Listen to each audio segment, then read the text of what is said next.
There are two ways to initiate the refund process. The first is as a customer through the front end of the website, and the second is as a member of staff through the back end.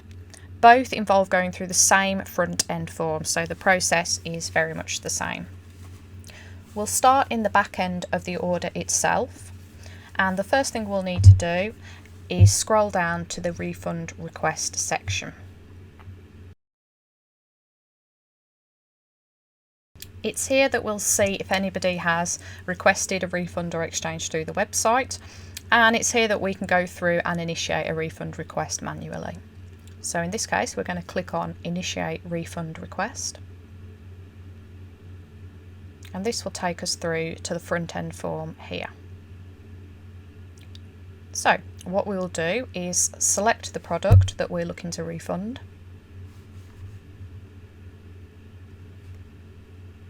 and then select a reason for the refund from the drop-down list here, which can be customised as you need. There are two refund options.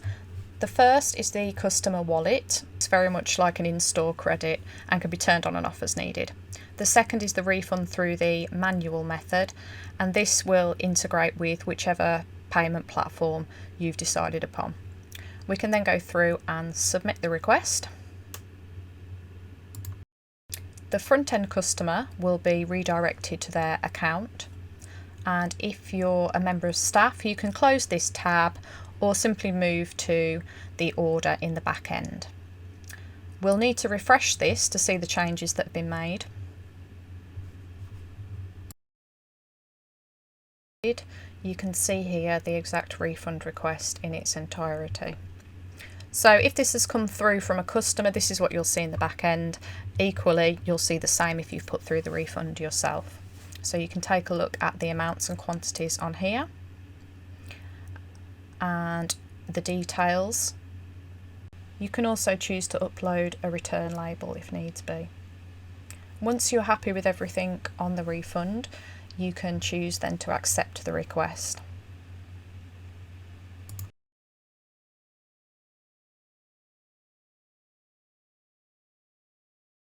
We can then go through and make the refund itself. So we can click on refund amount.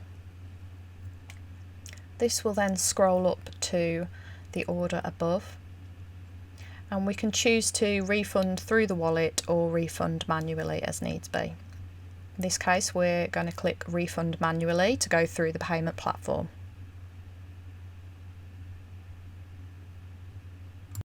Now we can see that the order status has been updated to refund approved, and if we scroll down we can see that the refund has been logged on the order section here, and that shows that the return is complete.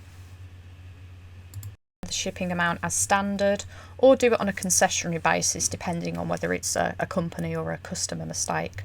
And this is really easy to do just as a manual thing, and you can choose which amount to refund.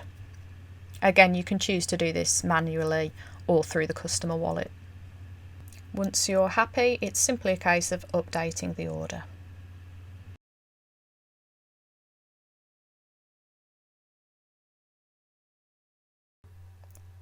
As with the refund request, there are two different ways of doing the exchange. So you can do that as a customer through the website, or you can do it as a member of staff through the back end, and both will use the same form. So once you're in the order, you can scroll down to the exchange request section. Then click on Initiate Exchange Request, and this will take you through to the front end form. All you need to do is then click on the product you're looking to exchange, and then go to Choose Products, which will take you through to choose the item you want to exchange it for.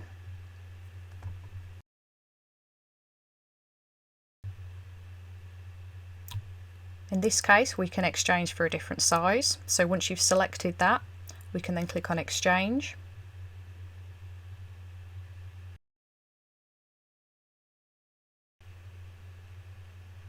And then return to view the order. Once we're back to the form, we can double check that everything's as it should be and that we've requested the right product.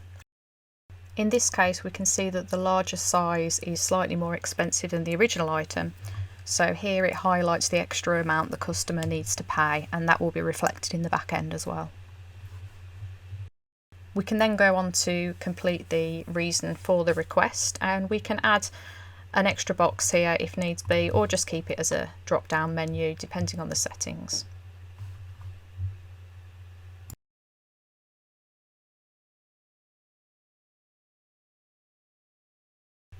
Then all we need to do is submit the request. Once that's done, if it's the customer requesting in the front end of the website, they will be taken back to their account. As a member of staff, you can close down this tab or just move to the original tab and you're back to the order here. Now we need to refresh the page to reflect those changes.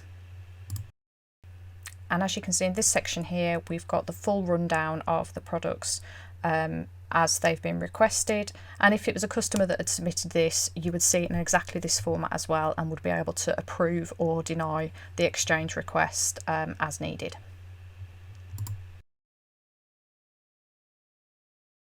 As with the refund request, you can upload a return label if needs be, and if everything is okay, you can just go ahead and accept the request.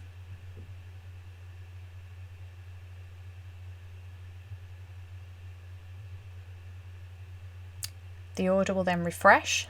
You'll see that that's been accepted there.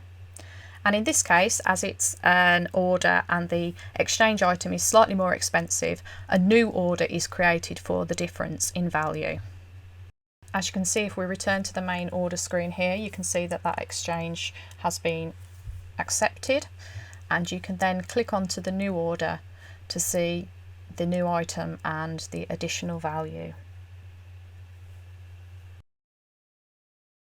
This is a really versatile plugin, so the shipping can also be included in the exchange requests, so you can charge for the cost of shipping, or you can add on a nominal shipping fee depending on what your store policy is. But there are lots of ways to change the process so that it matches your current policy.